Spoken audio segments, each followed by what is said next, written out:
everybody. What's up, guys? Welcome back to another the How's Prematch it? Muti. We can hear you, Claudio. Don't worry. We can hear you. Yeah. Because you looked at the mic like, can you guys hear me? Like, what's happening? You know, you sound like you're gonna spit a rhyme or something, like a rapper. Even the head's gone backwards. I must commend you, Clouds. That shirt is much better than the rubbish you wear normally. So credit where it's due, right at the beginning, bro. Just gotta Right, can you see the badge? Can you guys all see the badge? Yes, We can going see back to my heritage. What's a club Benfica? Yeah. So, I mean, still, guys, I mean, Rich, you've missed the whole week with regards to the Super League, the chats there, the flipping fiasco that it's been. Wonga, you didn't get much airtime on Tuesday. Oh, whoa, guys, we need to slam the handbrake. We forgot something on Tuesday, Silo, and you know it. You should have reminded me. So, the man, 50 caps. Wonga, yeah, 50 caps on the show. Well done, Wonga. Hey, 50 caps, hey. How do you feel, Wonga? 50 caps, more experienced than most of the other guys here in Goal Lounge. How are you feeling? He's the veteran of Goal Lounge. He's the veteran now. 50 caps. No, man, I think it's been a good ride. I mean, I'm enjoying it. I mean, I enjoy the shows, but I mean, even though Arsenal don't give me much to celebrate, but yeah, I enjoy talking with you guys. That's all I can say. Well, on the Arsenal front, Wonga, have you seen the news that's come out from Arsenal before the press conference for the game tomorrow with regards to the chief executive apologizing to fans on a forum, saying next time this happens, they're going to consult with fans? Have you seen that? I never saw exactly what he said. I just saw that he Kroenke apologized to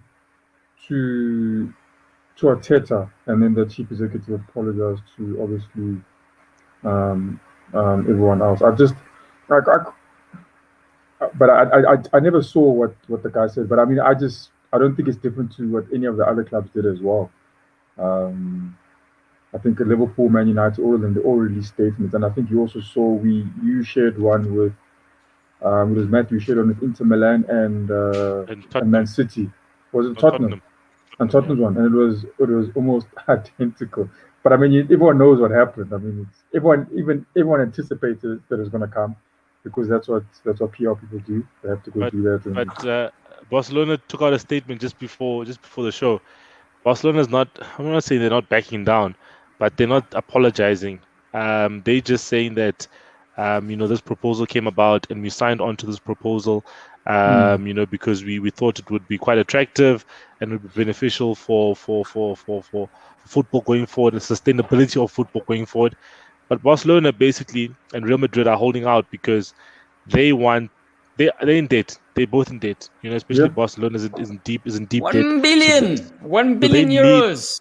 So they need the money. Firstly, they can't even afford to give Messi a new contract for next season, the same one he's getting right now. So they're in deep trouble.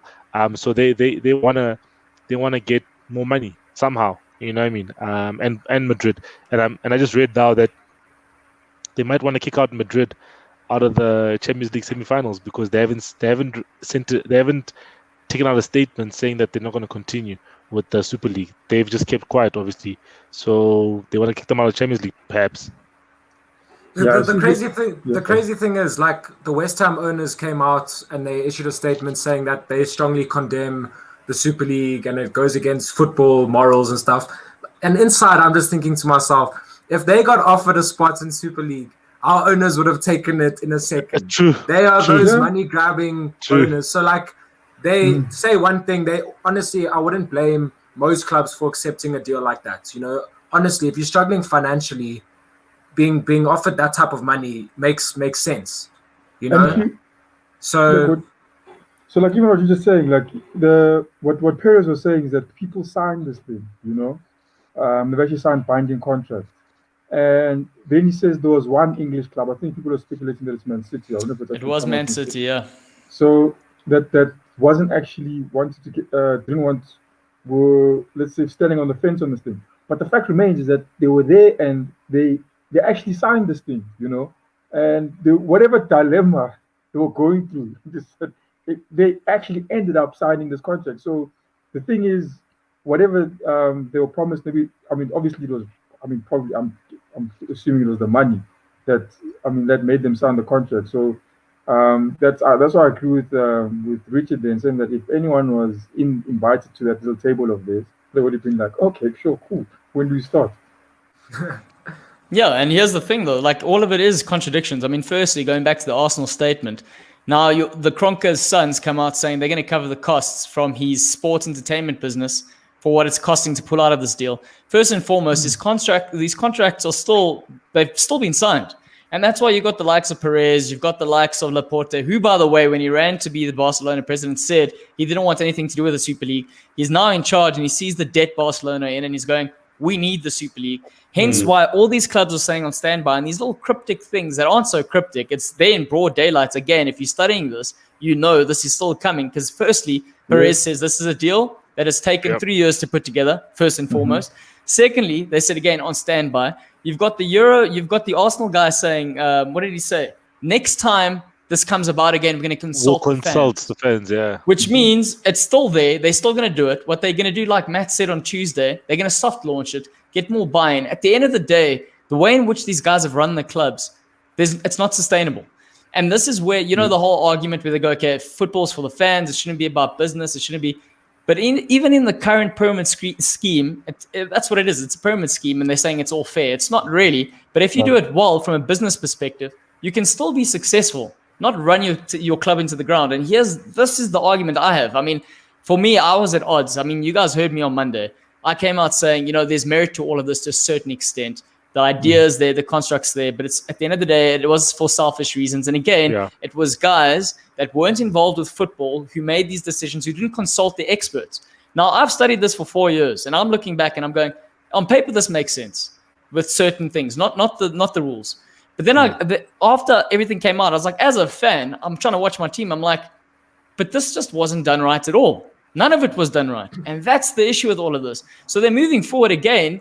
It's going, you pay all these guys. So say a guy like me who's played football, obsessed with football, has got done branding and business marketing with football, but you don't consult an expert like that when you've got them in your club. That's the huge dilemma I've got with all of this. I know we should kind of move on from this because we need to talk about football because top four is coming, and Rich, you're still in it there. Talk about money in the Super League. Can you tell Darren there? It's not that I'm scared. I'm nervous of who. I've won 5 games in a row. I couldn't be nervous of a team that that plays out of Ellen Road. I'm just not wearing my Man Utd shirt for this whole week because of the rubbish that they did. I'll return next week with the Man Utd shirt on Tuesday after we beat Leeds. But, well, there you have it, Darren. I actually think Darren was scared, to be honest, because I invited you on the show, Darren, and you said you couldn't make it. So who's the real scared one? Yeah, Thank you. Please tell the man I am ready for him. Come at me. So even but if you even look at it, Claudio, the way I see it as well, I mean, obviously it will be speculation because no one has really said it, but even, the announcement for the Super League comes out, it was this week.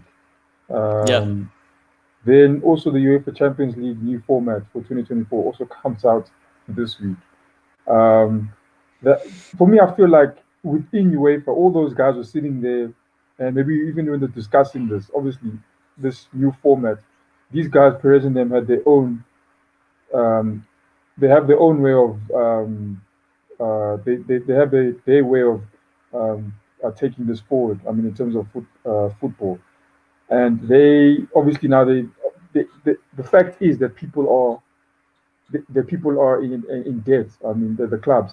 And when he says saving football, I think he really means is that obviously the clubs need money to continue as they are. Otherwise, if there's no money, there's no as they are. No and I think that's a valid thing. Underline as they are, because he's also come out saying he's like, unless we do this, we're not going to be able to buy the superstars of tomorrow, Mbappe, Haaland. And those were his exact words. But again, from a business perspective, that isn't sustainable. So why are you doing that in the first place? So why are you trying to change everything just so you can continue being a Galactico? That was never... Yeah. But even in that being said, now UEFA comes up with a new format, and I mean, even with the Super League, it's then if all those top teams go up, with more funding, I mean, and that funding is guaranteed because they don't They don't get relegated or anything. They'll end up, breaking away from everyone. But even as UEFA stands currently, they've said even as they stand, those lower teams, coming from Russia and stuff, uh, they I'm just giving Russian example. They come there, they get their money, they're able to buy better players. But when they go compete in the leagues now, they're literally creating a gap between now the guys at the top and the guys at the bottom. And that's what UEFA is doing at the current moment. So even if you look at now, UEFA's proposed that they're actually going to, I think they've increased, they're trying to increase their money from, I don't know what it's from, but it says it's gonna go to 4.5 billion, and it could increase that into 7 billion. Yeah, 7 billion, yeah. And now that means there's more money for these clubs now. Come 2024. Now the clubs get in there. Now you guys are increasing the pool of that pool of that money. Those clubs that qualify now are even better way off now. Those clubs like your West Broms, your Fulham. But if you look at it, right, is that there's been teams in this year's Champions League and last season's Champions League. These are first time participants. You know, you get your Krasnodars, you get your Istanbul Başakşehir. These are teams that have never been in Champions League, but they made it there, and they can at least say, "I've played in the Champions League." You know what I mean? I've played against Man United, PSG, of the Istanbul guys. Then the other guys can say something else. You know what I mean? Because at least then, in their leagues, right, it's not guaranteed that the top team will always be the top team. You know, in Russia, I know Zenit is not always number one.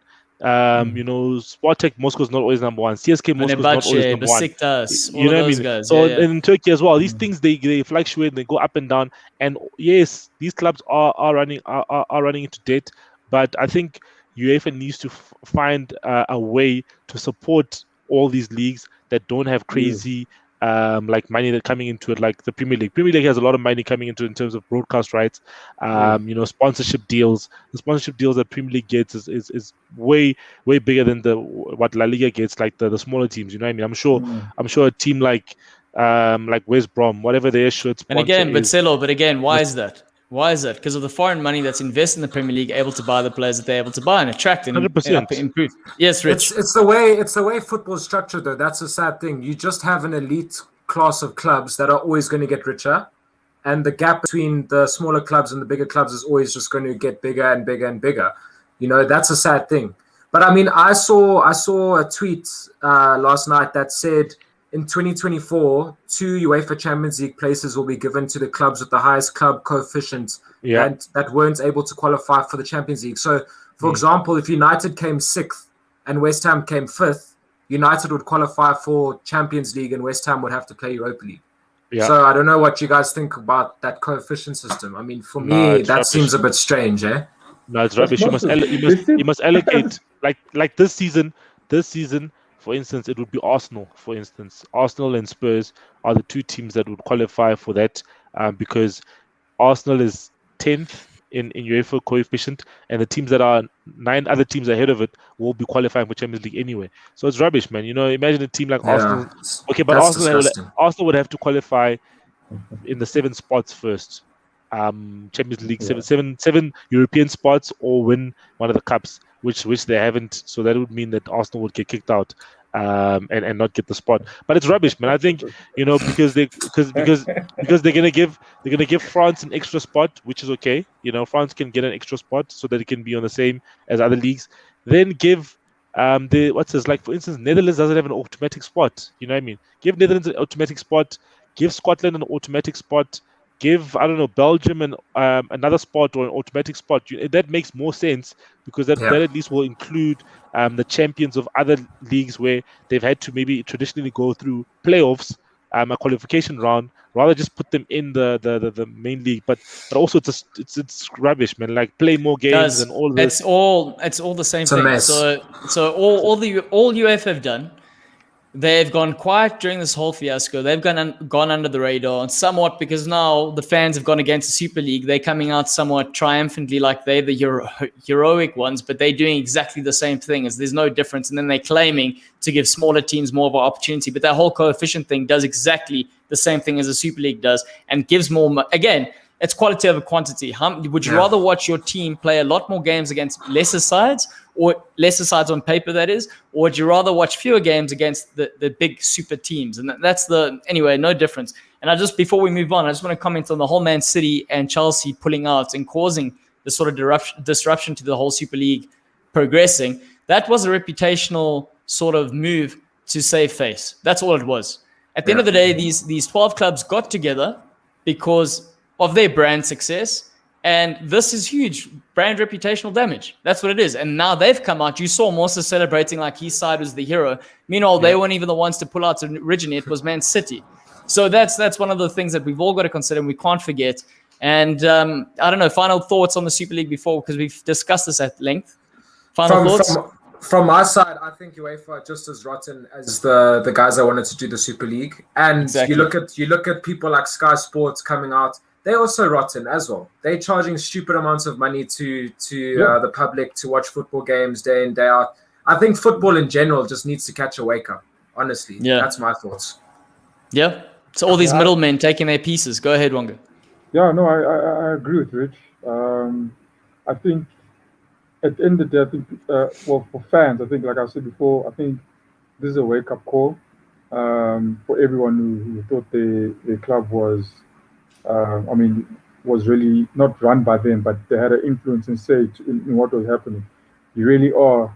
The fans, I think, now just feel really more like spectators, and that's the way they've been treated. You're just spectating and what's happening, and you just sit and watch what these guys are going to do. But the reality is, these clubs are there's a lot. Yes, they're in England, like they come from their hometowns and they've been formed. They've got a lot of history to them. But the reality is, there is foreign interest in these clubs, and to an extent where that foreign interest actually helps them do what they do on the daily. So I think in the future, definitely, like Perez said, he says that they haven't looked away from this, and I agree with that in that sense. But I think a change will come, but it's not going to come the way it has come now. And don't underestimate the power of fans. You know, you look at how Liverpool fans reacted. They'll tear down Anfield if shit goes south. You know, they're not scared, and so. It's good to see that when you come together, when there's unity and fans come together, you know, this type of shit will never be able to pass. No, yeah, that's one of the positive effects. Yeah, sorry, go ahead, Silo. No, even like what happened at Carrington today, you know what I mean? They blocked off the 2 entrances into Carrington training complex, got onto the field, they protested. Apparently, Solskjaer and a couple of other members of the staff spoke to the guys, and then after that, obviously, then they left. And then they went home, but they got their message across, you know. Got there. Then there's another protest happening on Saturday as well outside Old Trafford. Quite a lot of fan groups are gonna be at Old Trafford. Glazers out protest happening. Man, I think people are hard for with the Glazers especially. We've been hard for since Fergie days with the Glazers, you know. So we just want them to go, man. They can leave and then they can go buy more Tom Brady's for the Bucks. But I mean, this whole proposal was done in exactly the same way in which the Glazers bought United in the first place. Debt financing 100%. With the same JP Morgan. I wanted to ask you, Silo, in terms of the Ed Woodward stepping down, him coming out saying, no, he stepped down because he knew this wasn't going to happen. The Super League wasn't going to happen. Do you not think this is no different to Man City and Chelsea pulling out first, trying to save face? Yeah, no, true. It's him just trying to save face for himself. Just trying to. I doubt he would be against it, or he would be against the Glazers, because Glazers are the ones who put him in the role. He used to work at JP Morgan.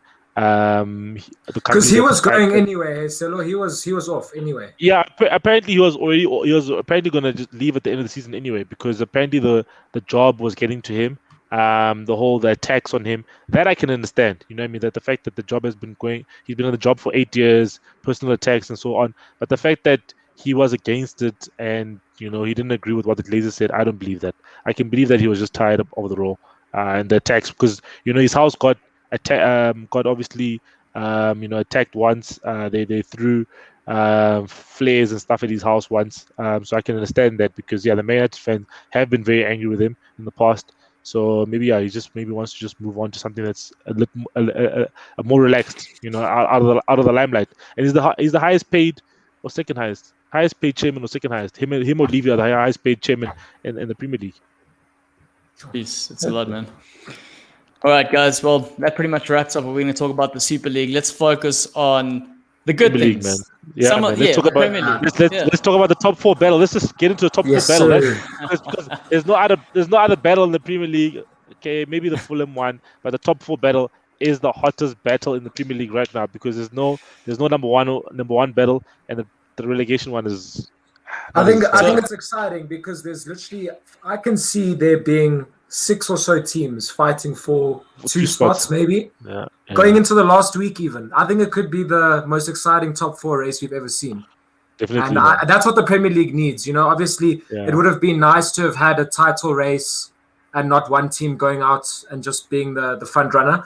But we haven't had a season in a long time where you've got a number of sides pushing for the top 4. So I think it's really refreshing for the league itself to see that. So I think it's going to be a roller coaster the last couple of weeks. I just hope that we can keep in it, so that when there's maybe 3 or so games left, we're still there. We still have a fighting chance. Well, before we talk about your game, Rich, because that fighting chance is going to be made clearer at the end of this weekend. But let's talk about the Arsenal-Everton game, because that's the first game tomorrow evening. We've got Arsenal hosting Everton. Ancelotti's still optimistic about their hopes, talking about this race of somehow qualifying for Europe.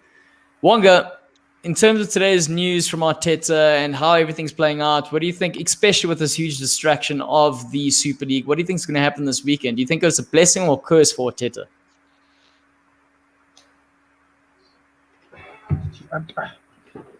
Look, I don't think. Man's lost for words. The guy is like, he just comes up because. Because honestly, like I thought about it. Can we please keep talking about the Super League? I don't want to talk about games. Is that what you're thinking there, Wonga? No, it's just that I don't think it's going to affect the players that much. Because why I say that is because if those players looked at their current position in other matches, I think they would have somehow motivated them. And I think that outside noise and what's happening up there, they never knew about it before. And I mean, the guys come and apologize. I think it's something that these guys are probably, sort of used to. The way they live their lives. These distractions here and here and here. I think these guys are pretty much used to that. But again, like last week's game, we should have won. We beat Fulham in the beginning of the season. I think Fulham also, just newbies to it. They're getting in the run of it. But I think that was a game we should have won. And again, we put it behind us. Again, going behind, trying to come back from behind. And looking at our performance on Thursday, I had good hopes coming into that game on Sunday. But again, it's like it was a different Arsenal. And now here we're against Everton, and we beat Everton. We all will go level on points. They'll have a game in hand, but it puts us, I think, in a better position than we are now. We can finish in a better position than we are now. But because your aim should be top 7. Yeah, it should be, and it's possible. But and we can do it with the players we have. But I just this up and down in performances, I don't know anymore. And again, you say, it's the players. But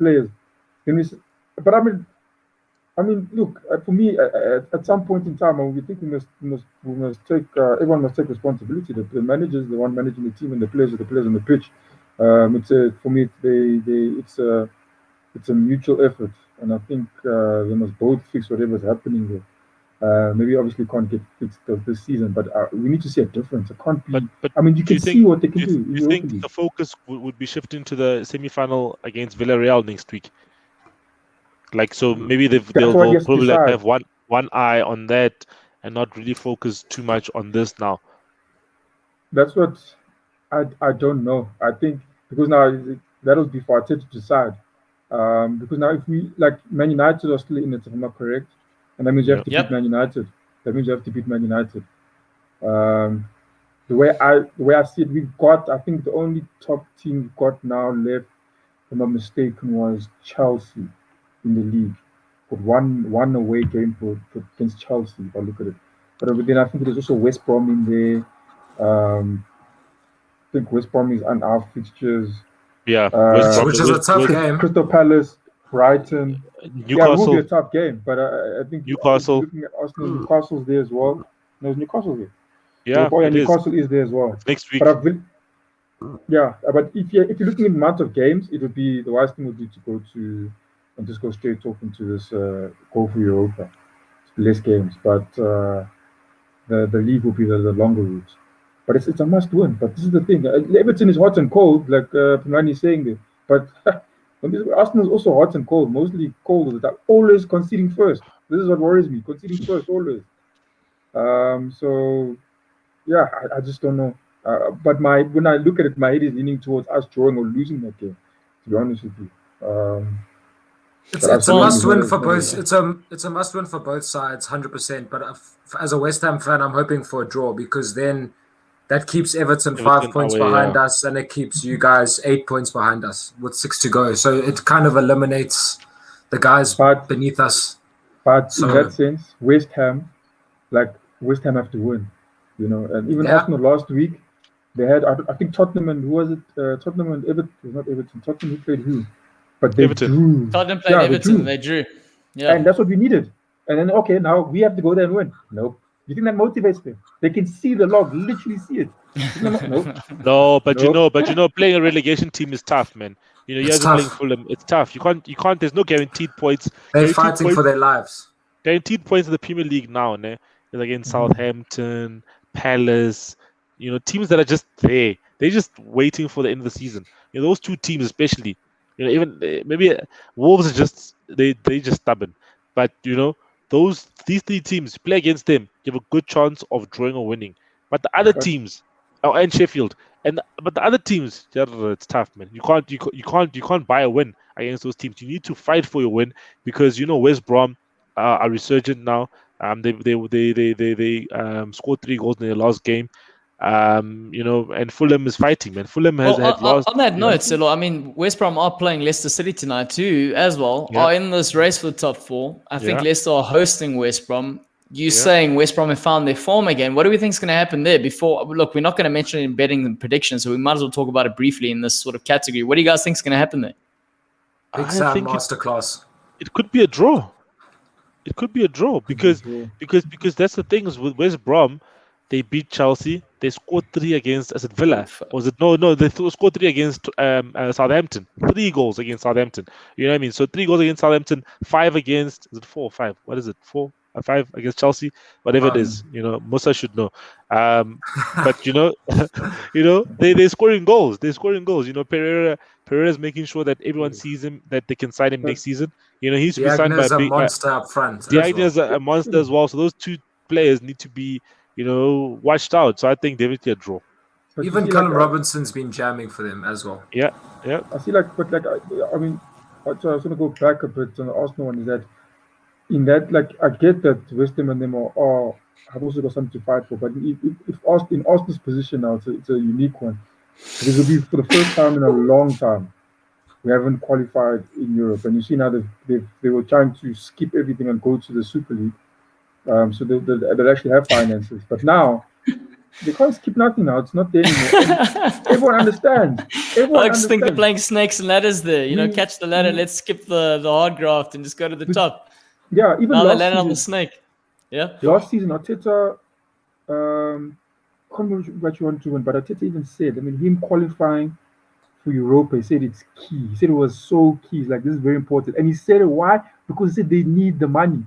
And even now, they need the money now more than they needed it last year. So, you know, I think everyone is aware of that. You know, if Arteta said it publicly, then I think everyone, even in the club, is aware of the situation that they're in. It's almost like a relegation for Arsenal, you know. And there's no guarantee we're going to win that Europa. If Man United go through, we still have to play Man United. And that's not going to be an easy game. So that's what I'm saying, is that's why I'm surprised. If West Brom and them can fight for their wins, and Newcastle why can't Arsenal? You know, and I mean Joe, like Willock, he's not. He's only on loan. You know, Newcastle go down. Cheers, But also I'm the still here. resurgence at West But- Brom. We talk about West Brom, but Niles is also there. Yeah, Oh yeah, Ainsley. now it's this. Yeah, Ainsley doing his Maitland thing. Niles, yeah. Yeah. But you see, that's Is what I'm the- saying. And those guys, well, Oh, I know about two Niles, but two Arsenal players just got relegated this week, guys. Schalke got relegated, and Kolasinac and Mustafi are there. yes. Oh wow. They just got So relegated, guys. they did nothing for that club. Guys, I They just did want to nothing for that comment on Pumalani saying he reckons it's going to be a draw, and he says Leicester are in cruise control for a classical choke. Like I think you constantly say, Selo. No. Can I tell you why, Claudio? Can I tell Yes. you why? While you guys are Please. talking here, I am looking at Leicester's last bit of fixtures, guys. It is scary. Oh, come on, help me here. Where are you? Oh, yes. Wait, are you listening? Leicester We all City, listening. guys. Leicester Yeah? City, guys. Last 3 games: Man United, Chelsea, and Spurs. Yes, no, it's Yes. I love it. Last for them. 3 games. Last 3 Joseph games. Mason. That is Hey. 9 points where they'll be lucky to get 6. So I think they'll get 3. You're right. Yeah. I think they'll get a win. Yeah. I don't know where they'll If- get the win, but they'll get a win. If Leicester draw tonight, they go to 57. That means the gap between third place and seventh place is 4 points. But Chelsea's the FA Cup. That's wild. Yeah, What that is It's nuts. Chelsea's FA Cup. Chelsea's the FA No, Cup. they It's Leicester. have FA Cup. They have FA Cup and the league. They're playing them FA Cup and the league. Yeah. Oh, what does he it here? But anyways. No, it's So it's going to be tight. It's twice. Okay. Rich, this is going to be a telling one.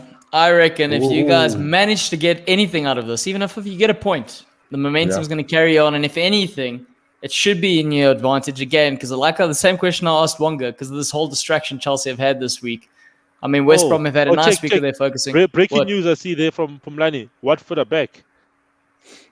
Troy Deeney back in the big time.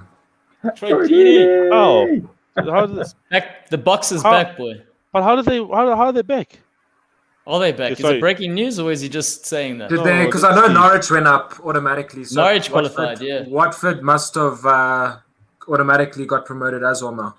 Okay, are you right? Actually, because Watford is number 2, and they're on 85 points, which is 8 points ahead of Bournemouth with 3 games to go.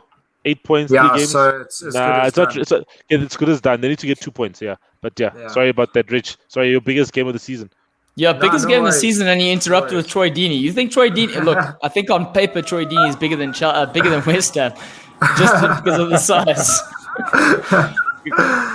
Nah, look, I mean, this is obviously another massive game for us, and I'm quietly confident for this one. I must be honest, just because we seem to when we play against sides like Chelsea, you look at how we did the double over them last season. We know what we need to do. You know, that Newcastle game, I kind of saw it coming. We struggle in those games against the teams down at the bottom. We know they're a direct competitor of us. We're at home. I have every faith in the team that we can get a result. My only worry is we tend to start off really, really strong, and then second half we just fade away. And it's happened the last 4 games we've gone up. You've seen it, Wonga, 3-0 up at halftime against you guys, or 3-1 up, goes back, draw the game. At Wolves, we almost threw it away. You know, it happens far too often. So it's a massive game for us. A draw would be nice. I'll take a draw, Jason. honestly. I'll take a draw, Jay. I'll take a draw because, you know, Chelsea are a side that on their day could tear us apart. So especially with us missing Rice and Antonio and Cresswell now out, a draw I think would be a good result for us. If you look at the last 5 fixtures we have after that, though, those are all winnable games. So for us now, it's just to try and keep some form of momentum so that we can really hammer those last 5 games. But I'm feeling confident. How do you think he's going to set up for this game, David Moyes? He needs to go all out. He needs to play the way that he's been playing in terms of we need to play attacking football. We need to go out there and bash Chelsea in the first half, try to score 2 goals, maybe even 3 goals. We've done it before. And then try and shut up shop. Because if we go into the game with a negative mindset and he tries to park the bus, we'll lose, hands down. we've shown that we have the ability to really hurt teams going forward, especially in the first half. We hit the ground running. We get out the blocks quickly, and that's what we've done in the past. So I'm hoping that Moyes sticks the way he's been playing the last couple of games. We have been a bit vulnerable at the back. There's no question about it, but we've had more than enough going forward. I mean, we've been hitting the target. We've had close to 10 shots on target in our last couple of games, which is good news. You know, we Oaks are taking shots from range. You've got Jay Links taking 4 to 5 shots a game. So we've got to take the game to Chelsea. We've got to take the game to them. They're under pressure as well. You know, their place in the Champions League is not a given as well. Yeah. So I just hope Moyes doesn't chicken out of this one. That's my only worry. I think even it's gonna be you're right there, because I think I'm just looking at it now, and West Ham they've conceded 10 in the last 4 games they played. Yeah. And I think Moyes, I mean, as a coach, going to be looking at that and saying that's a huge problem, you know. So the question is, will he focus on that, or will he just, as Rich says, will he go out there and still continue doing what has given them points this whole season? I'll take a 4-3 win right now. I don't mind. I'm not worried. So you reckon there might be a game more entertaining than we watched on the weekend with Newcastle, West Ham? I think there's going to be goals. There's going to be goals in this one again, 100%. We struggle to defend. We're missing. Ogbonna's back now, which is good news. But we still have guys in there that are nervous at the back. So I could see this one being a high scoring game. I mean, last season in this exact fixture we beat Chelsea 3-2, and it was an absolutely cracking game. It was probably the game that kept us up and confirmed our safety. So I expect many goals in this one. We can't keep a clean sheet to save our lives. So I wouldn't be surprised. You guys will definitely not keep a clean sheet in this one. I think Chelsea also, man, they've got one eye on the Champions League semi-final next week. So I think you guys can definitely take advantage of that. You know, where their focus is not 100% on this game, maybe 80% on this game. Take advantage of that. As you said, start well and then defend. Score 2 goals, defend. Yeah, that would be. We're missing Craig Dawson now because of that red card. So it's going to be interesting to see how we set up. If he goes to a four at the back, maybe. Who knows? He's been playing a 5. Ogbonna and Diop, maybe. Yeah, it will probably be Ogbonna Diop. I could see him potentially going to 4 at the back, because we've been playing as a 5 and it's been working really well with wing backs. But now without Dawson, I could see us potentially going to a 4. But who knows? We'll have to see. Yeah, that was my concern watching that West Ham's game, the last game. I don't watch many of the games, but the concern if I was a West Ham fan, the concern for me would be like, especially a team like Newcastle, if they decide to attack and then it looks like they can score. Nah, that'd be a big concern for me, especially going against a team like Chelsea now. Yeah. Now so Rich, go for it. Realistically now, okay, so best case scenario, 3 points. You'll take a point. I'm pretty sure you'd be happy with a point if that's what you got, right? Couple of games left. I think 6 games left. You would bite your hand off if you gave him a point. Cool. Get it. But in terms of the 6 games left, where are you in terms of being optimistic and realistic in terms of where West Ham are going to finish? Honestly, I'm very realistic in the fact that I believe that every single team in the top 6 is going to drop points between now and the end of the season. It's the nature of the Premier League. You honestly, it's not as simple as you think it's going to be. And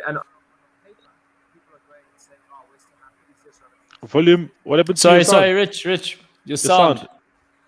What happened there? We can't hear you. Just. If you can hear me. Oh, there we go. You're back. You just pulled out a little bit. You pulled out like half the English teams in the Super League. Yep. Okay, can you hear me now? Yeah. Okay, so I was just basically saying that, everyone's saying that we have the easiest run of games on paper, which we do. But the Premier League is not as simple as that. And I expect us to drop points. I expect everyone in the top 6 to drop points. So, I would expect us to win these games, especially our last 4. But at the same time, I could easily see us dropping points. So in a way, I would love us to try and do some of the business now this weekend against Chelsea. 3 points against them would be massive, because I could see us potentially slipping up against one of the smaller teams in our last 4 or 5 games. But for me, I'll take Europa League place. I think that would be a great achievement for West Ham. That would be a massive step in the right direction. I just think, Champions League would be unbelievable. But are West Ham ready for Champions League? No. So I'll take Europa League now. I'll bite your hand off for Europa League spot. That for me is progress for a club like us. So I want a fairy tale, man. I want a fairy tale. I just want either Leicester or West Ham in the Champions League spots. One of them. If it's both, even better. Even better, because that means Liverpool and Chelsea are not there, and I'm just gonna look at their fans and like, guys, what happened?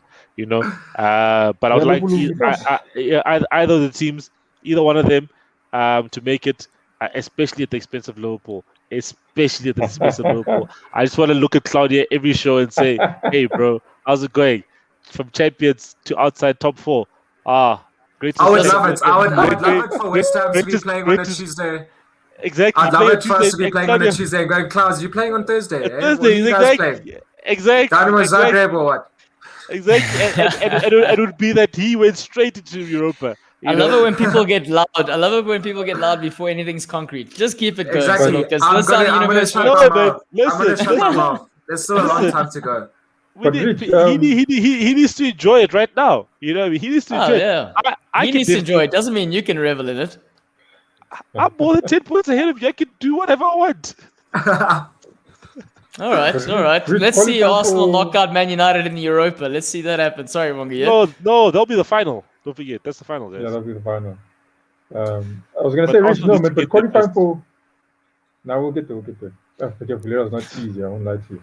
But, no, I was saying, Rich, qualifying for Champions League wouldn't be that bad. Think of if you qualify for Champions League and you guys don't make the group stages, then you go into Europa straight. So it's not... Yeah, look. I think it's just that would be ideal. Qualifying for Europa wouldn't. Wait, obviously, qualifying for Champions League would be ideal. Facts. Yeah. 100%. I would love us. It would be the fairy tale that I've always dreamed of as a West Ham fan. To see my club playing Champions League would be unbelievable. But you know what? Anything can happen in the Premier League. So you just got to manage your expectations, especially as a West Ham fan. Let's not get ahead of ourselves. Not true. Let's. Yeah. All I want us to do is give a good account of ourselves in these last 6 games. Just give everything, try your best. You've done the hard work. Enjoy it now. Don't go into your shell and play defensive football. No, proper. But enough about us. Let's talk about United. You were talking about fairy tales. So you were talking about fairy tales. You want to see fairy tales, obviously in the form of a West Ham. But the fairy tale that's currently happening, well, at least in the last 2 games, Leeds have beaten Man City. They've drawn against Liverpool, and then this weekend, hence the comments from Darren saying you scared. They're somewhat confident for this game, and they're hosting. I think are they hosting? They're hosting. Yeah, they're hosting. Yeah, because we beat them 6-2 at Old Trafford. Just throw that one in there. Yeah. So I think it's going to be a big game for them. They'll be pumped up for it. Man, it's going to be a tough one. I think it's going to be not going to be 6-2. That's for sure. I think they're going to learn from their past mistakes. And also, I've seen Leeds play with more maturity in the last 4 games. To say City and the other 2 games before that they won as well, and now Liverpool. So I think it's about 10 points in from a possible 12. So I think definitely that they're learning from their mistakes. So I think it's going to be a tough one. Let's see how United fare. We've got 5 games consecutive wins, which is amazing. And the guys was fighting back. Pogba's back in the team. So we're looking good, man. I think it's just at this point of the season, we just want to make sure that we get as close as possible to Man City. Like yesterday, I had hoped that Aston Villa would take advantage of that John Stones red card, but they didn't. So if we can get at the end of the season single-digit points difference between us and Man City and Europa League, it'll be a great season, and I'll be happy. I'll go off into the sunset, smiling. And then I'll see you guys in the Champions League. Those who are there. Silo, how impressed have you been with Greenwood? Because when I put him into my fantasy team, he was playing off the bench. But that man, whether he starts or comes off the bench, he does the business. Told you that guy. No man, I think people were not doubting Greenwood, but they were saying, he's played 15 games or whatever at the start of the season, and he only had 2 goals in one in the League Cup and then one in the Champions League, and he hadn't scored in the Premier League. He only scored probably like in the 14th game or whatever it was. But now, he's scored, what is it now? Like what? Like 5 in total in all competitions. I think he's got like 6 and 7 or so, which is amazing, and he's proving his talent, that he can actually, he's not a one-season wonder. He's a great striker, which is going to be his ultimate position. I think he just needs to work on a couple of things. So firstly, his heading is poor. Him and Rashford need to go in for heading skills. Cavani needs to teach them. Solskjaer needs to teach them how to head the ball, because they can't hit the ball. Solskjaer, I don't think Solskjaer was a great hitter, was he? He was more like a tapping merchant, wasn't he? Yeah, but still, he at least can head the ball. Like those guys can't head the ball at all. You know what I mean? I'm not saying they must be amazing. They just need to be at least like okay. Obviously, he's injured now, but Martial is not Cavani. But Martial has scored goals with his head and can score goals with his head. Whereas Greenwood and Rashford, those guys just don't give you confidence where they're gonna and they're not strong. They can't even hold up the ball. So I think there's just certain things he needs to work on. But finishing, top class, left, right. He's your best finisher in the club. Best natural finisher in my opinion. He's just amazing, left, right, and I think this weekend you'll probably get another goal, and then continue the form, and then probably I think you'll have. He's trying to get Wayne Rooney's record for the most goals, by most Premier League goals for a teenager. Yeah, most Premier League goals for a teenager. I think that's the record he's trying to get, which is Wayne Rooney's record of most Premier League goals for. He's on par now, if I'm not mistaken. Yeah, I think it's the same amount of goals as Rooney as a teenager. Yeah, so then he'll have the record alone. So which is great for him. And Silo, what's go for it, Klaus. No, go, Rich. Ask the question. You good? What's the situation now with De Gea and Henderson? Is Henderson now number 1? Is De Gea out? What's happening? Because I've been reading a whole lot of reports. Yeah, Henderson is now the Premier League keeper, and then De Gea will keep in the Europa League. So yeah. And what happened there? How did that change? Because it happened.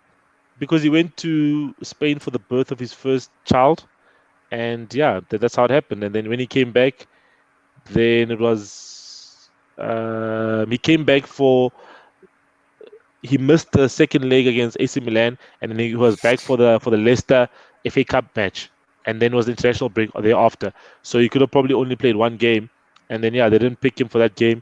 Come back, first Premier League game after they play Henderson. So basically, it was Solskjaer took that opportunity to kind of plan for the future, which it seems like obviously he's planning with Henderson, but I think it's short-sighted from him, because who can you get money for in terms of the wages that they're getting right now? I think Henderson is the one that you can get a decent transfer fee for, whereas De Gea, you're not going to get the transfer fee because he's the second highest paid player in the Premier League. He gets £375,000 a week, whereas Henderson gets 120, I think it is. So you can probably get Henderson to another club, a top 6 club, whatever. You guys can take him. Fabianski can leave or something. Whereas De Gea, who's gonna get him?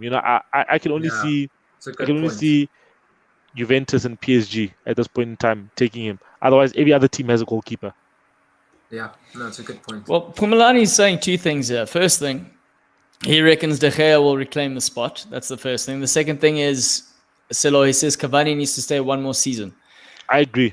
We need to keep him for 1 more season because it will allow us to sign in other positions. So we need to sign a centre back, and a CDM. But if Cavani leaves, we need to also sign a striker. So you see, if he stays 1 more season, at least will allow us to sign a centre back and a CDM, and then next season we can sign. we can go for Haaland. Guys, give a little shout out to ABC Dean there, saying yes, sport ball. He loves sport, all kinds of sport. Sport ball. Doesn't say. How's it, Dean? Why is it sport ball? Anyway, Celo, you guys must keep Cavani, so then we don't have to do a new photo shoot of you doing other players' poses. We must keep Cavani. Man, So you know, so exactly, we've got that man. there. Exactly. You know, exactly, man. Come That's on, quality I need to, content. That's what That's the fans want quality, to man. see, bro. That's exactly. It's a signature move, man. I saw people giving me love on Facebook, man. So definitely gotta continue, you know. You And then definitely obviously. got more love, Celo. You got more love than the post with Richard and Nick. I'll put that out there. Yeah. I don't know. I think you guys don't go well together. Archer. You're not a good couple, Rich. I don't think you and Nick are a good couple. Guys. I think, yeah. Celo, Pumalani's saying Fred. What about Fred? Where's his season? Where does his future lie at the end of the season? Nah, he's going to remain. Matic is going to leave. Matic must go back to Benfica, get some more game time. You know, Benfica's got a couple of pensioners there. Diego Costa, Vertonghen, Otamendi, and then with Matic will be fitting perfectly into that league.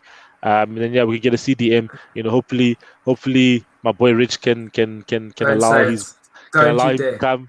You know, I saw a video today. I'm gonna send a video today. I'll send you guys a video that I saw today, guys. It is a Man United fan in London. He's like, hey, Declan, are you coming to United? And Declan Rice is chilling there with Mount, having like this chilling at a restaurant, and then like he's like laughing like and then like the other guy's like oh, are you gonna go to Chelsea? And then like Mount is like laughing. So yeah. Well, before the start of the season, he was chilling with the likes of Drogba and a couple of other guys, and he loves Mason Mount, and we all know that's where he started his career. So don't be surprised if they throw a lot of money. But from what I hear, that's also one of the reasons or the arguments that Frank Lampard had in terms of the Marina Gorisovsky with the lady in terms of wanting to sign Declan Rice. And them saying, no, they don't want to sign this kid because they let him go. Because it makes him look stupid, let's be honest.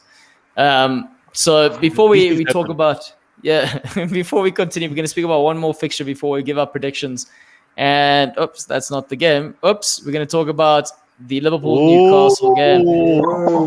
Yeah, guys, and Nick's absent for this one. So let's talk about who's being scared. I'm starting to wonder. I think this week, his side wasn't even involved in the Super League sort of discussions. And I think that affected him more than actually being involved. You know what I mean? You know, because he said he's upset with my comments. He said that. I think Nick is happy where he is, so that's why he doesn't mind not being here. Because 8 points ahead of Fulham, man, it's like man, I think I'm done. You know, I think I'm safe. Yeah, I think they're as good as safe. I must be honest. But let's talk about this game. So we all know what they're gonna do at Anfield, right? They're gonna come there. He's gonna park his 5 defenders at the back. He's gonna try and frustrate, like they've been doing, Liverpool and try and use Wilson on the counter and maybe Saint Maximum. Because those are the two boys that technically have come in and have made the difference for them, or at least in the last, I think it is 3 games. Yeah, Rich, I mean, you experienced it last weekend. Well, I mean, it was a mixture. It was a mixture of them being decent and us shooting ourselves in the foot. I mean, to concede an own goal and to get a red card in the same move completely killed us. So if you guys can avoid going down to 10 men and conceding own goals, I think you should be fine. Because even when it was 10 v 11, the commentators were saying how it looked like we had more players on the pitch. We had more possession. We were creating more chances, playing better football. So I honestly think you guys will be okay. This will be a game you guys will win and win comfortably, in my opinion. I mean, Newcastle, they've got their win now that technically makes them pretty much safe. And that's when they're going to just put their foot off the pedal again and you guys will just roll them over. That's what I think is going to happen. Man. Yeah, but Claudio, this is perfect weekend, man. In terms of if you've got some snaps there, man, some battles, you know, you and Nick, if you got one next to each other, Rich and Musa there. Yeah, some nice battles there, man. Get those edits out, boy. Just get those edits out. I'm just saying. Can you just let the CEO of the company know there that's my submission for this weekend. But otherwise, the CFO has spoken, Clouds. I've spoken, but come on, Claudia, come on, man. Yeah. Come on. CFO should look at the budget and see if that's in the budget. Is it in the budget? Make it happen. Make it happen. If I could release budget for coffee runs, bro, you got enough budget. two cups of coffee versus 3 pieces of content. It's a bit different, but okay, all right. it was at least a good confidence boost for Mane to score against Leeds. I think that will definitely help his confidence. He hasn't scored for how long is it, Claudia? Like what? Like been since early Jan. It's been a while. It's been a it's been a huge while. while. So it's been a long time since he scored. Salah was off the bench. Do you think Salah will start this next one? He has to start. So guys, I think the motivation for Liverpool is Jurgen Klopp saying like a big stuff you to the ownership along with the players. We know James Milner was a disagreement. We know Rich is busy fixing his background. Interesting angle you got there, Rich. I think Jordan Henderson also. In my laptop to charge. Sorry. No problem. We also got Jordan Henderson rallying the captains up. So I think from the players' perspective, there's going to be a huge motivation to say, you know what, we weren't the ones behind this. I know the fans are now coming together saying, they're going to back the team, back the manager. They're going to not, because the talk was they were already going into Anfield, removing all the flags after this debacle with regards to the Super League and the ownership and everything else. I mean, there's still a huge push wanting FSG out the club. I don't think that's going to happen because why? It's their asset. They're not just going to roll over and just sell the club, even though the fans are hoping that. But like I said, and it's funny that this fixture comes up because if there's one club who's had the most experience trying to get their owner out of the club is Newcastle. So I wonder if most of these fans, the likes of United, the likes of Liverpool, I wonder if they all just start. I mean, they've shown it. They've banded together during this week. But I wonder if they all do it together collectively and somehow get the FA and get the Premier League involved in terms of to be able to change regulations and say, cool, owners coming in, foreign owners coming in to purchase clubs, have to purchase the club on the sort of basis where there's a percentage given to the fans so that decisions can't just be made like we've seen. So I wonder if that is a potential sort of or viable option moving forward. But as for the game this weekend, I think the questions he has or Klopp has himself, he knows Milner's in good form at the moment, so why not play Milner? He's going to give you energy. Fabinho, it's whether or not he plays Fabinho centre-back or centre-mid. I think you can get away with playing him centre-back against the likes of Newcastle, especially when you consider the threat of Wilson. He's going to be the huge threat that we have, pretty much, that we have to deal with. And then one of the other things is, does he start all four of our players, our top four players, whether it be Firmino, Jota, Salah, and Mane? Does he put them all together? Or does he somewhat rotate them because he does have 6 games to go left and see what he goes with? Because if we're looking at the low block that Newcastle are going to play, you've got a player like Firmino dropping deep is going to suck players in. It's going to make a huge difference. Hey, unwanted guests there. We've got extra viewers. Extra. Read all about it. Wonga's got guests there celebrating his 51st cap. Well done, Wonga. That's how you do it. So from the Liverpool perspective, guys, I think I don't see what else Newcastle are going to do in this game. It's going to be one-sided. Liverpool have the possession, and they're going to sit deep. Yeah, agreed. No, proper. No, but I think it's always good to have an option off the bench. So maybe rather start whoever it is, and then have the other guy off the bench. So have Jota or have Jota off the bench. That's what I'm thinking. Agreed. Have what's this guys? Have Thiago and Gini with Milner in the midfield. Because you need someone who's going to play the ball from left to right quickly. You know what I mean? Into the space, into the pockets. If Fabinho's going to play centre back, I think maybe that can work. And then I think is Gini leaving, man? What's happening, man? Is he leaving? I think he's gone, man. There's been ongoing discussions with regards to contract renewal. Don't think out of all the players in that squad, he's one player who should be in one of the higher paid brackets. He's not in it. So from his perspective, if they're not going to give him what he wants, he might as well leave. And we know Koeman is a huge admirer, so Barcelona. And Barcelona right now, we know there's sort of dilemma in terms of financial crisis. They're 1 billion sort of debt.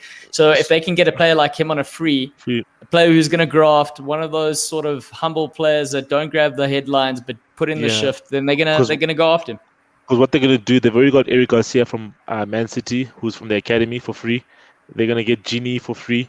And then they want to get Sergio Aguero for free. So if you get these 3 players for free, they'll be happy. You know what I mean? 3 free transfers, and then offer and then get Messi a new contract, which is if I was Messi, I would literally take a 25% pay cut to save the club. Because I don't know if you saw Messi's on the in terms of if we're looking at the trajectory of his career, he's on the end. So why would he sacrifice a little bit more money? We know he's one of the highest paid players, but why not go to Man City, for example? Benzema and Modric just took just signed new contract extensions with a pay cut, which is something that Ramos doesn't want to do. Benzema and Modric. Messi. I'm just saying he can take a 20% cut for the team that he apparently Messi can leave a legacy by taking a cut and saving his club. I mean, that would be great for him. But Messi, do you guys think he would do that? Do you guys think he would do that? Because for me, I think he's a bit of a dick. Because that's what it comes across as. Okay, it's because he's not Portuguese. Am I right? No, but also, I think it's because he's not Portuguese. But also, I don't know how true this is, but I think there's a clause in Messi's contract that he needs to be the highest paid soccer player. I think there is that clause because when Neymar signed for PSG, Neymar was the highest paid soccer player, and immediately after that, they got Messi on a new contract that made him the highest paid soccer player. Because Messi, on the Forbes rich list, he gets the most money in terms of salary. Whereas the other people make money off endorsements and salary. He makes the most money off salary. He's the highest paid athlete in the world. There are a couple of things that me when I'm trying to talk about my team. It's one, when a United fan talks about United, and two, when a United fan talks about Messi, well, I'm meant to be talking about Liverpool. So, Selo, I'm not appreciative of this. Eh? This is great information for me. So I know now what to just to get him. No. But yeah, I just want to to round off though. Yeah, I just want to round off. So obviously you mentioned sort of the Genie sort of conundrum towards the end of the season. Yeah. The other two players have got huge question marks, and the Liverpool fans are asking your Chamberlains and your Keita, like what happens to those players? Because we know Ox and both of them have had a torrid time from an injury perspective, and they've done nothing for us really. When we're looking at a squad, when we look at Man City and you look what Liverpool have from that perspective, you can't. This is Joel Matip's another one. You can't rely on these players throughout the season. So how are you meant to compete? So you're talking from going to being champions, to struggling to qualify for Champions League. Obviously, there's been a lot of things that have happened this season. A lot. We know all the factors. I reckon you must make Hosen Kabach little loan permanent, because at least he's. Listen, Claudio, he's just turned 20. Nah? At least Joe Gomez wasn't a finished article at 20. He was not the finished article. He had potential. Not the finished article. You can coach the boy and we can become good. What I like his passing range. He's got a very good passing range, and I know that is something that you guys have lost with Van Dijk being injured. But he has a good passing range. I've seen some of the passes that he makes over the last man. Where Salah runs onto them or Mane runs onto them. So that's one thing that he's got going for him that no other centre-back at the club have except for Van Dijk. He's the second best centre-back passer after Van Dijk for me, from what I've seen. And then Phillips, I think is a guy who'll just be happy to be at Liverpool, to be a fourth choice, for instance. Kabak, third choice, Joe Gomez and Van Dijk first and second choice, Kabak third, and then Phillips fourth. That's good. 4 centre backs, you know what I mean? And then the other kid, take him out on loan. The Rice Williams, take him out on loan. He'll come back. 2 years, be a bit mature. Maybe put him in the championship. Rice, he's going to be one of those players that we rip off another English club for. That's what's going to happen. Someone's going to pay 20-30 million pounds for that guy. We're going to let him go. Yeah, it's cool. Yeah, guys, it's that time, the betting corner. We're going to give our predictions. So if anyone's watching, or the guys that are still watching, don't be afraid to give your predictions too. We might laugh at one or two of them, but let's see what you guys come up with. So the first game, Arsenal versus Everton. We're going to start with Wonga Denga because we know he's got a habit of copying other people. We're then going to go with Richard. We're going to go with Selo, and then we're going to end off with me. So Arsenal, Everton, let's hear those predictions. I'm going to say Arsenal 2-1.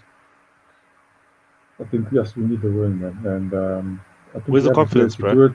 Yeah, man. Even his volume's dropped because he's so sad. It's like it's that thing, mind over matter. His heart's pretty speaking, but he's not that confident. That's the truth. I can't lie to you. That's the truth. Like when I say 2-1, but come match day, Arsenal can do whatever they want to do. But yeah, I mean, I'm just hoping that we don't concede first. But I think this is a game, it's very important to us. So I'll say 2-1 to Arsenal. And also Everton are also up and down, just like Arsenal as well. So yeah. Cool.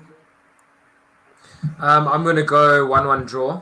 I just think this game's got a draw written all over it. Both teams need to win. They're going to give everything, but I can see them cancelling each other out, which would be a good result for us. So 1-1. Yeah, no, I'm gonna tend to agree with Richard on this one. Yeah, man, Everton's they have something, but not enough to get the victory. And then Arsenal, on their day, can beat any team in the league. But when is that day? You know what I mean? Is it tomorrow, or is it next week? You know what I mean? So I think it's going to be a 1-1 draw. Yeah, I was actually leaning with the same suggestion. Yeah, as Pumalani saying a 2-2 draw. So that's what I'm going to go with, 2-2 draw, just because I think both teams got goals. They both have goals in them, and they both have weak defenses. So 2-2, Shaka to give away a penalty. How's that little specific detail there? Next game, the big top 4 race. West Ham versus Chelsea. Wongadenga, what are your thoughts here, my man?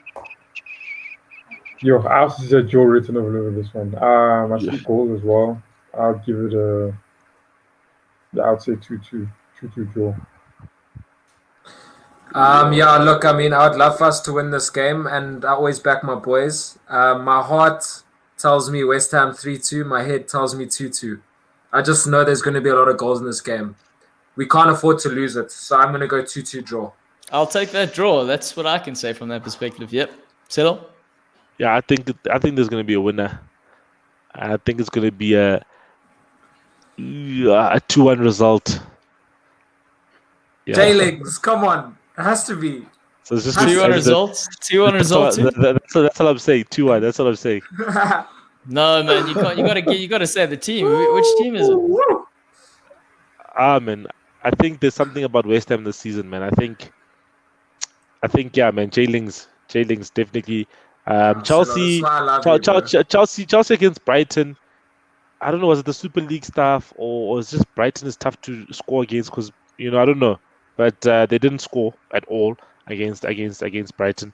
So yeah, man. I expected a bit more from Chelsea in that game, and then he gave it to me. So, and I think they've got an eye on Champions League game against Madrid. So, West Ham's going to take advantage of that. 2-1. My man. A draw, like Jason's saying, a draw would be perfect for Liverpool. I mean, both teams would then be on 56 points. Liverpool won on the weekend. Then there's 3 teams on 56 points. And then we really got an exciting race. So I don't know why. I think we should all just lean towards for a draw, just to make it more exciting. Am I right, Rich? Yeah? Come on now. Yeah? I'll take it. We can't lose. Simple yeah, but my guts leaning 2-1 win for Chelsea. Unfortunately, that's where I'm at. I just don't think they're gonna. Yeah, but I love it when David Moyes proves me wrong, and he did that a couple of days ago. So let's see what happens. From that side. Right, Leeds versus Man United. Wonga Denga. Let's hear that prediction. Yeah, I say Man United to take it. I think it'll be 2-0. 2-0. Nothing for Leeds. Yeah. Nothing. You don't think they'll get something?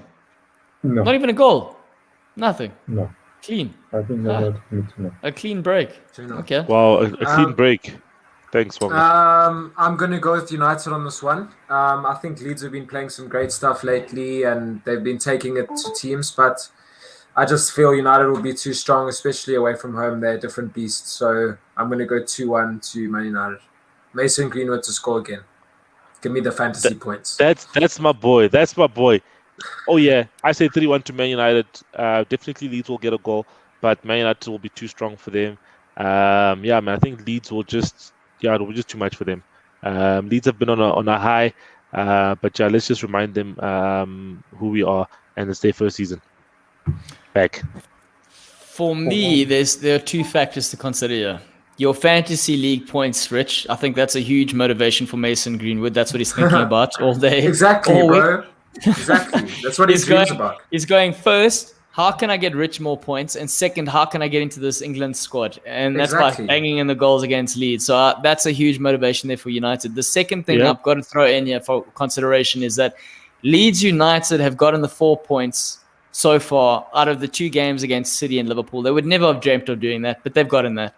So the motivation to get an extra sort of something out of this United game might be a stretch too far, because they'll be like, we would have taken 2 points out of the possible 9. So now we're walking away with 4. So for me, that's the one issue. But at the same time, they've also got nothing to lose. But I think it's going to be a 3-2 victory to Man United. There are going to be goals because Leeds, Patrick Bamford, he could have scored a couple against Liverpool and he didn't take the chances. And I think he's got the motivation. Hit the post, yeah. Yeah. And then the last game for the weekend that we're going to talk about is Liverpool versus Newcastle. Can Nick's men and Steve Bruce, who he loves so much, upset Liverpool and make Klopp grumpier than what he is? With his bacon sandwiches. I will give Newcastle a goal. They scored 6 in the last 3. I don't think anyone expected them to get those results, and they did. They won 2 of them, and then I think with Liverpool, I just think Liverpool, despite whatever is happening at the club and with the mafia boss, I think these guys will definitely take it. I'll say it's a 3-1 to Liverpool. Nice, Wonga. Get in, man. Get in. Yeah, I'm gonna go 3-1 to Liverpool as well. I think Goalloungetv will get on the score sheet for Newcastle because he's turning into a baller the last couple of weeks. Got another one against us last week, that motherfucker. So yeah, 3-1 to Liverpool. Jason obviously is having words with Nick there this whole week. He's been telling him, no, there's a drivey coming your way. Let's hear Silo. Let's hear what you got. I think, guys, Newcastle, they've played, 3 finals in a row, basically. Spurs, the 2-2 against Spurs, the 2-1 against Burnley, the 3-2 against West Ham. A lot of energy spent, yeah. So they spent. They've gotten the points. That's the most important part. They got the 7 out of the 9, which is put them in a position where they've got some breathing room on the other teams. So I think this might be just a step too far for them. Similar to what you're saying for Leeds against Man United, it's a step too far. They'll probably conserve their energy. Try to frustrate Liverpool. Try to get a draw. They'll probably try to get a draw. But I think Liverpool's class will show it in the end. I think Liverpool has a lot to play for this till the end of the season, and these are the type of games that they need to win. So I say 2-1 to Liverpool. Yeah, I think it's Jason 3-0 might be a bit excessive, but I'm definitely going to say 2-0, largely because Salah started on bench during this week, and when he came off the bench, I think it's the quickest I've seen him run from the halfway line to the goal box. So the man is clearly out there for the golden boot, and that's what he's playing for. So, yeah, I'm going to say 2-0 Liverpool. Yeah, he's two goals behind Harry Kane, and Kane is a bit injured. Yeah, so let's see what happens. Yeah. So how's that? 2 of the players that are leading the golden boot race aren't even in the title race, but they're stuck with the team that they're playing with. What? Also, guys, it's 100% sure Kane is out. Kane is gone. He's leaving Spurs. There's no way he stays at the end of the season. Am I right? I don't think they can keep him, yeah. But guys, there's no money. You can afford him, though. The Super League was canned, guys, so there's no money anymore. Yeah. So then he is staying. That's another truth. Then he's staying in Spurs. Unless a team does a player plus money. I think Man City. Look, it's well documented that he's been on Pep Guardiola's wish list for at least the last 3 seasons, and we know they spend on average every season £50 million. They're gonna bank that oil money for this one player. That's what they need. They need him up front. If they have him up front, they sorted now at the back. They took care of their defenders this season, and they have him up front. It's their season to run away with. Yeah, they need only how long one. Is Harry Kane, how much is left on Harry Kane's season? I mean, two contract. 2 years. 2 years. Yeah, they could. Man City probably they do have the money. It's tricky, man. Claudio, it's the only team, and they need the money. Tottenham. Man. The stadium. And Mourinho's 30 million payoff. I've got a question for all of you now. Yeah. Regarding what's all happened here. Yeah, they need to pay Mourinho. Pay him the money. But regarding with what's happened with the Super League and everything else, how would fans feel? I mean, obviously Man City fans, barring Man City fans, but how would everyone feel if a club like Man City still went out and spent £120 million on the likes of Kane to bring him in? Fans will be like, cool, it's Man City. I can see it happening. We know how Man City roll. And everything would be forgotten. But oil doesn't disappear because of Super League. Exactly. It's still in the ground. Exactly. They're still going to make their money. And oil is You know growing, what I'm saying? Like, oil's back at the levels. It's surpassed the levels pre-COVID, man. So yeah, man. So I think people are gonna be like, oh, okay, cool. These guys, we know what they can do. They've got the money. Yes. But historically, City never spent so much on one player. This would be out of the norm. They've never. But that's exactly why. But that's my point, though, is because they don't, right? They pretty much kicked off the average 50 million spent. They made spending 50 million pounds on a player average for an average. That's what you get for an average player, which is ridiculous. Because so they're saving up. Was bought for that price. And now everyone's forgotten. Now they go, oh, that's the standard to get like a decent player. It's 50 million pounds. They're like, he. We're waiting for Harry Kane 3-4 seasons down the line. Let's get 120. Yeah, and then they're going to be like, oh, yeah, wait, we just spent 120. PSG spent, well, how much? 169, 180. We're still okay. We're not breaking any rules. You know, so watch that space. Gentlemen, final thoughts before we leave. Hopefully Mossa will have a box of tissues next week to wipe his tears away. That's all I'm saying. Yeah, no, I just wish Rich all the best for the top 4 battle, man. As I said, I want one of those teams, Leicester or West Ham, to be in the top 4. Thanks, legend, and good luck against Leeds. Thanks, man. You know the bromance, bro. We got to keep it going here, bro. Thanks, man. Got to keep it going here. This whole season, this whole season, I think the only bright thing to come out of the season is the bromance between the two of you. I'm not sure how I feel about this. Wonga, how do you feel about this bromance? These two are always backing each other on the show, week in, week out. I'm number 2. He's number 5. Yeah, he's number 5. Yeah. So you see, it works out. Yeah. So because of position, I can't bromance with Wonga. Wonga's too far, man. I can't touch him. Like I can't hey Wonga, you're too far, man. Too far from the bottom, too far from the top. You're like, I still have to stretch to get to Wonga, you know what I mean? And then Claudio, me and you, I can't, man. You're not the flavor of the month, bro. Yeah, never that. There's just something about that. It's that Manchester. You know what the difference is? When you look at Liverpool's color red, it's like a pure red. When you look at Man United, it's like a dirty red. You can just see they've been like rolling around on the lower parts. The real, both are working class, but the one's just like, you look at it, it's nothing appealing about it. Anyway, those are my final thoughts. Wow. Out. Let's end the show. End it. Press the button. We're ending it. On that note, just end the show. Yeah. We're done. Pumalani, Jason, Dean, Darren, and whoever else was on the line. I don't know who else was on the line. And obviously, Richard, Selo, Wonga, gentlemen. Thank you very much for joining me. As always. Cheers. All the best to your teams. Cheers, guys. Have a good one.